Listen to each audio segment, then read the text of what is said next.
Welcome, everybody, to Inside Boxing Weekly on the Grueling Truth Sports Network. I'm your co-host for Inside Boxing Weekly, Mike Goodpasser. Right now, I'd like to welcome in my co-host, author of 3 boxing books over the last couple of years, the last one with Jerry Fitch. You want to tell us a little bit about it, John Rasponi? I do. It's called A Few More Rounds, and Jerry and I were bored during the pandemic, well, sort of, and we just started communicating. We've known each other for years, and he's probably going to say it was his idea. I don't know whose idea it was. I can't even remember now, but we decided to collaborate on a book, and it's basically just about our boxing lives. His goes back a lot longer than mine, since I got into this later in life. But it's a lot of reminiscing and a lot of great memories and a lot of the personal friendships we acquired over the years. So people have really enjoyed it. It's got a 5-star rating on Amazon. So yeah, A Few More Rounds on Amazon, and also Blood in My Notebook and Intimate Warfare also have 5 stars pretty much, Mike. So it's just been incredible. It's amazing that I can even get into a room sometimes, to be honest. All right, so we're going to start off. We're going to talk about last weekend's fight card. Devin Haney decisions Jorge Linares. A lot of people have been giving Haney problems with that because Linares shook him a little bit in the 11th round. What's your take on this? Are you as worried about a Haney as everybody else, or is this? I mean, to me, Devin Haney now owns a win better than most of these guys coming up do outside of Lopez. Linares is a tough guy who looked like he was more than prepared for this fight. I mean, Ryan Garcia got dropped hard by Luke Campbell, right? Linares beat Luke Campbell. Linares is a 3-time former champion.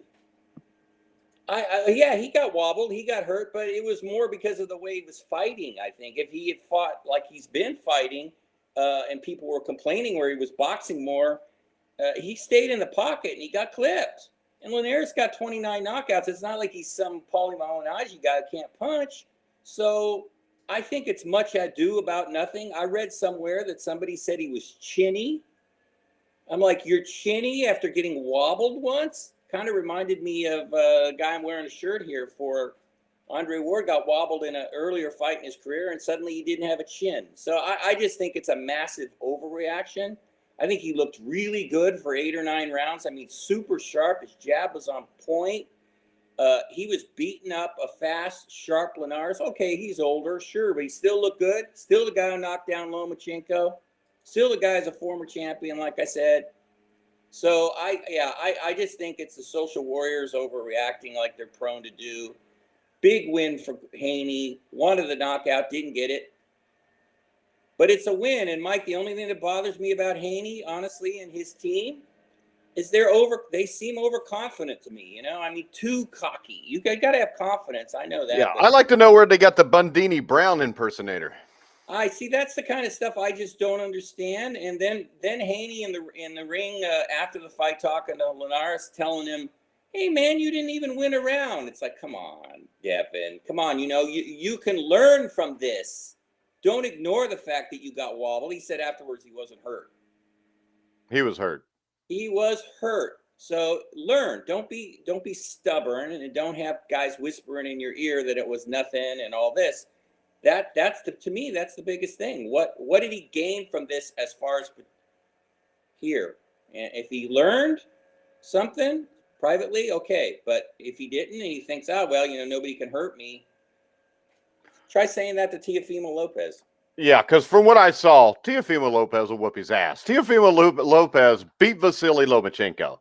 Yeah. And I don't think Devin Haney's in that stratosphere. No, I agree. And Lopez is just, he's a strong dude. You know, we both know that. We all know that. Anybody who follows boxing. And he's pretty fast, too. If he clips Haney like Linares did, it's over. He'll knock him out. And I know that's what he's thinking. But, you know, not to take anything away from Haney again. He's good. He's sharp. He's fast. But he better not stay in the pocket against a guy like Teofimo Lopez, because he'd go night-night if he does that, I think. Yeah, and I think in the end, his overconfidence will be his downfall. Yeah, and see, that's the thing, Mike. We've talked for years about this, and, you know, you do need somebody keeping your feet on the ground. Like I was joking about not being able to get into the door with these books that get so many great reviews. I mean, I got people telling me, I got my girlfriend telling me all the time, "Oh, please." And I know I'm just joking. I don't think he's joking. That's the thing that bothered me. I think he's serious, that he thinks he's the greatest fighter in the world. And, that's really, like I said, that's dangerous. You got to have somebody that says, hey, you got clipped, you were hurt, you were wobbling, your legs were bad, you were grabbing onto him like he was your girlfriend. Well, how about this? That's the thing that drove me nuts. Yeah. Why was he never warned for holding? Holding is supposed to be a penalty. I've seen fights stopped because the guy's been warned for excessive holding. And it was excessive. He was holding on for dear life, and so you could say that he got buzzed again in the 12th or whatever. His legs were never quite the same after that shot at the end of the 10th round. So, yeah, he could have been penalized. It's true. But, he won. I thought the fight, the scorecards were a little too close. I thought the 115-13 was too close. I thought it was more 117-111. I think you could make a case maybe for 116-112, but I think it was a clear win for Haney.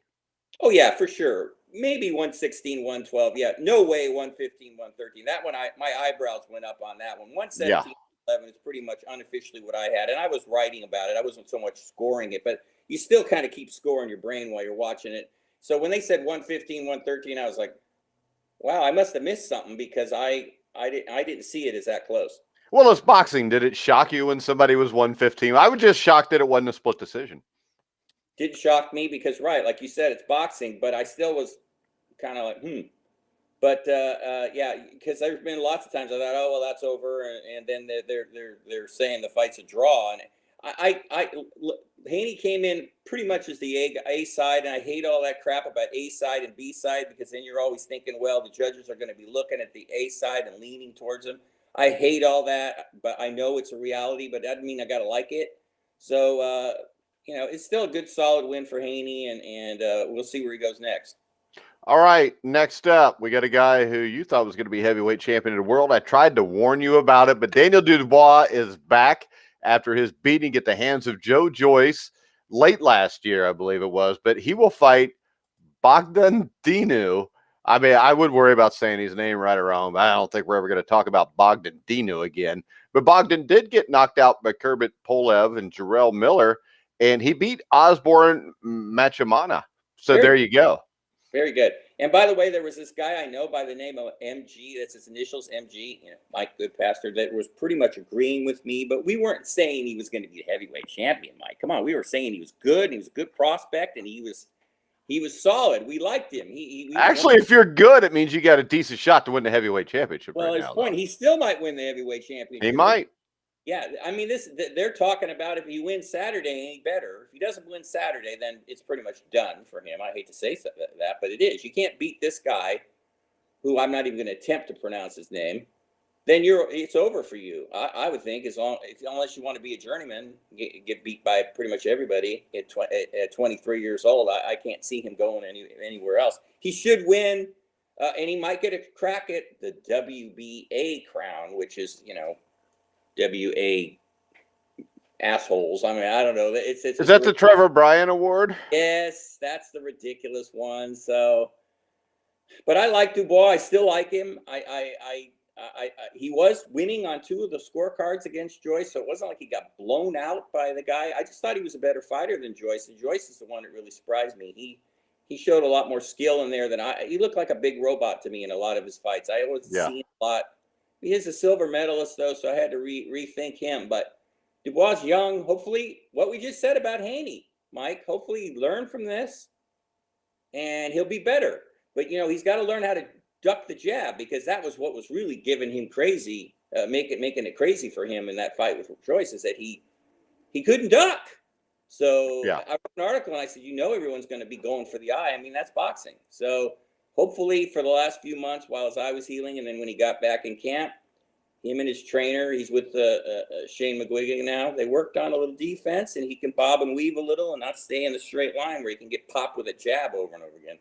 Well, it seems to me like historically heavyweight division is the one where a young guy has a better chance for some reason.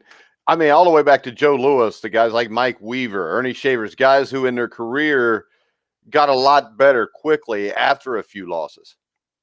Yeah, they can. And nowadays, we don't like it when a guy loses. That's like the end of the world. His career's over, blah, blah, blah.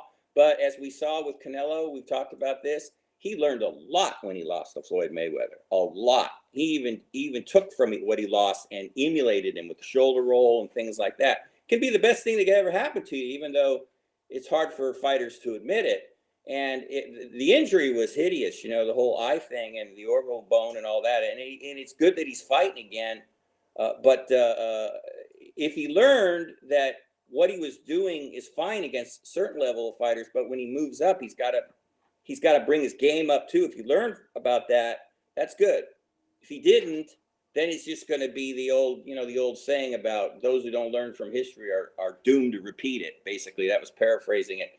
If he didn't learn from the Joyce fight, then the same thing's going to happen to him when he fights a guy that could jab, just say hypothetically a Tyson Fury who has a really good jab. It's just going to be the same deal, but we'll see. I mean, he's a nice kid. He's a smart kid. We'll see what he brings in the ring on Saturday. All right, one of my favorites, Joe Smith Jr., is in talks, from what I hear, with Eddie Hearn to fight Daniel Jacobs for his portion of the light heavyweight title. What do you think about this guy? I think this is a very interesting matchup. Very interesting. You and me both. I really like Joe Smith. He's tough as nails. He's hard scrabble. Decision in that fight where he got the title. We talked about that. I think Danny Jacobs, if Danny Jacobs is Danny Jacobs, I would give him the edge in this fight because, Danny's a good fighter. And he gave Golovkin hell when they fought. He got knocked down and it looked like, it's over. But he got up and fought hard to the end. And he gave Canelo a heck of a fight. I mean, a harder fight than other than Golovkin had given Canelo in the last year or two, last few years, actually 2 years, 3 years. So I would give him the edge just because he's got, I think he's got more versatility as a fighter. So you're giving the edge to Jacobs? I'm giving the edge to Jacobs. Yeah, I would give the edge to Jacobs. Yeah, because of the flexibility and the versatility as a fighter. Joe Smith is really easy to hit, as we saw, and he packs a wall up. But, Jacobs' chin, here we go with the chin thing again. I wouldn't say it's suspect. He got knocked out once, and then he got knocked down. But he knows that. He can outbox Joe Smith. We saw that happen. I've seen that happen a few times with Joe. He can be outboxed. So, yeah, but who outboxed Joe Smith? Who outboxed him? Well, he lost to Sullivan Barrera badly. Got totally out. Now, when you mention these guys, though, the thing I will bring up is this. You're mentioning light heavyweights. And I don't think Danny Jacobs is a light heavyweight. I think off his last performance against Gabe Rosado, I don't even know that he deserves a world title shot. I think Joe Smith would win this fight because I think from what I've seen with Danny Jacobs, he could outbox him, but is he going to throw enough punches to win the fight? Well, he's got to know he has to, yeah, and he did not look good against Rosado. You're right. I mean but we sometimes get caught up in how did he look in his last fight. I do the same thing. I think he'd up his game here in this fight because it's a chance to be a multi-division champion. So he's going to have to get in the trenches and rumble with Joe Smith. All right, hold on. When was Danny Jacobs a champion? Danny Jacobs was. You're checking my old memory here, but I'm sure. No, it's because I'm checking this. I mean, the middleweight champion was Gennady Golovkin. He lost to him. I don't remember Jacobs being. I mean, to me, you mean he's an alphabet holder in multiple. Alphabet. Okay, fine. He's an alphabet holding champion. Yes, he is. That is accurate. Yes. So and really with Jacobs, how many times has he looked really spectacular to you? I mean, again, when he fought come on, Golovkin. He looked good. He got knocked down, got buzzed early. I think he outboxed him pretty well. My question is, at 175, can he take Joe Smith's punch? And the other question, like I said, is kind of like watching Adrian Broner, or if you remember Razor Ruddock. If the guy would just throw a combination, he would be a hell of a fighter. If Razor Ruddock could throw more than one punch at a time against Mike Tyson, he probably beats Mike Tyson in a rematch. But he didn't. He was a one-punch guy. And most of these guys that have a hard time throwing a lot of punches never change. It depends on where he is. If he's over the hill, which you could make an argument that he is, he was never a big volume puncher. That's very true.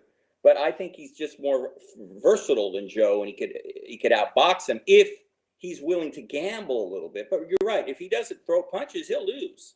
No doubt about it. And I would also like to add this. Joe Smith is not the light heavyweight champion of the world either. Well, there you go again. I mean, so this is an alphabet title. I mean, he struggled with Maxim Glasov, if I remember, in his last fight. Danny Jacobs struggled with Gabe Rosado. Is there anybody in the world that thinks that Artur Beterbiev wouldn't beat the hell out of both of these guys? Yeah, maybe Joe Smith's family or Danny Jacobs' family. They might. Oh, even their family know the truth. They just want to get paid one more time. Yeah. I mean, but really, to me, Beterbiev and Bivol are the two best light heavyweights in the world. And we've already seen, I believe, Joe Smith against Bivol, and that didn't work out good for Joe. Well, there's where he got outboxed, outslugged, and everything. So that was the other time that happened to him. Yeah, it's like an A league and a B league, and Bivol and Beterbiev are the A, and Jacobs and Joe Smith, whatever that fight would be, a B fight. Joe's the B fight. He's definitely below them. Everybody knows it. I'm just glad that he's not taking on Beterbiev right away, because I didn't want to see that as much as I like Joe Smith. Beterbiev would just, God, he would have just cleaned the floor with him, and that would have been nasty. That would have been ugly to see. But this one's intriguing just because we're not sure what they're going to bring to the table. Well, we know what Joe Smith's going to bring, but Jacobs, we'll see if he's got any hunger left. I'm sure he'll get in good shape. Just depends if he's going to throw the punches, rumble a little. But I still give him the edge just because of the versatility that I've seen him do. He did it with Canelo too. He just didn't have a sense of urgency in that fight. It was a close fight against Canelo. He lost, but it was a close fight. So here's my question. We have maybe the biggest, I think you said it yourself a week ago, the fight of the century on Sunday with Floyd Mayweather against Logan Paul. My question to you, John, is this. Who is Showtime paying more, the two supposed fighters, or do you think they're paying guys like Teddy Atlas even more to try to drum up interest by saying Mayweather could be in danger in this fight? Putting words in my mouth, Mike. I'm not watching that fiasco on Sunday. I didn't know. Teddy Atlas has been talking up the fight. Oh, yeah. Teddy Atlas said that he isn't sure that Mayweather had a hard training camp and Logan Paul is bigger, stronger, younger, and he thinks that this is very dangerous for Floyd Mayweather. Well, if Logan Paul trips him in the ring and then starts hitting him when he's got it, would be a little dangerous, but the danger is very, very slim. I mean, anytime you throw possibly you could get hit, but the chances are what, 1 in a million. I mean, that's the intrigue, I guess, they want to bring. Right. Teddy Atlas maybe drumming up interest. Who knows? Jim Lampley's going to be doing the commentary, I guess, of the fight. I'm like, oh, Jim. I thought Jim will cry during the fight too. Cry at how low it's going. Well, how about this? This is what Teddy Atlas said. He said it could be a danger for Floyd. And he says, I'm not saying that the athlete Paul is as a fighter or the background, of course. He doesn't have anything in that kind of area. He said, when does Floyd not be Floyd anymore? I think people forget he's 44 and hasn't fought in 4 years. One day he's going to get in the ring with whoever he's in the ring with, and he's not going to be Floyd anymore. He said, I know he's giving up 30 pounds. He's in there with a guy who is 30 pounds heavier, which I think that we already got that point when he said he was giving up 30 pounds. And, the Paul brothers take the sport seriously, and they respect the sport enough to learn. And I give him credit for that. And Teddy said that he thinks Floyd could be in danger here.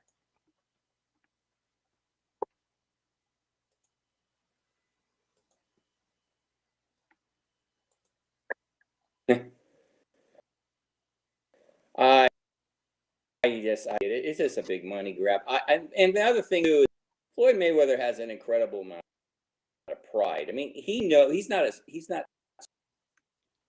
stupid. He knows that if he loses, that to me would be wow. It would be effective. His boxing legacy. This is just the money grab. Everybody knows that. I don't blame him or criticize him for that. Whatever you want to do, you can do it. But he should win easily. I think a repeat of the Conor McGregor fight is what we're looking at. It'll be a little interesting because Floyd will keep it a little interesting. 4-year-old man who, from what I've seen, if he's doing what he used to do, he keeps shape out. He still goes to his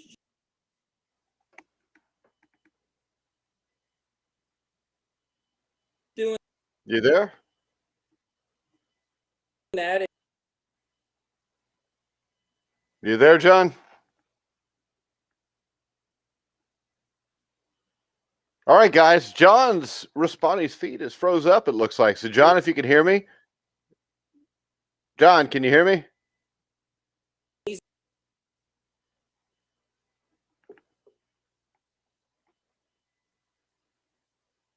There we go. John just realized we couldn't hear him. But yeah, I think this is sad that Teddy Atlas would say something like this. He knows better than that. Mayweather may be 44 years old, but Logan Paul is a YouTuber. You know, Joe Louis, when he fought Rocky Marciano, still would have beat 99% of all other people in the world. This is still Floyd Mayweather. This is still a joke. It's something nobody should pay for. And the sad thing is, people will pay for it, which means we'll get to see it even more often. We'll see if we got John back here. Can you hear me, John? You there?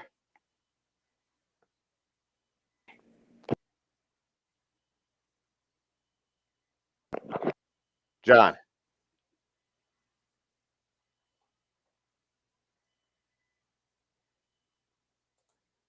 All right, guys, we're having some technical difficulties. We're going to wrap it up. We will get that fixed. Me and John will be back next Thursday at 1 o'clock. Check us out at Grueling Truth on Twitter. But for now, for John Responding, I'm Mike Goodpastor. You've been watching and listening to The Grueling Truth.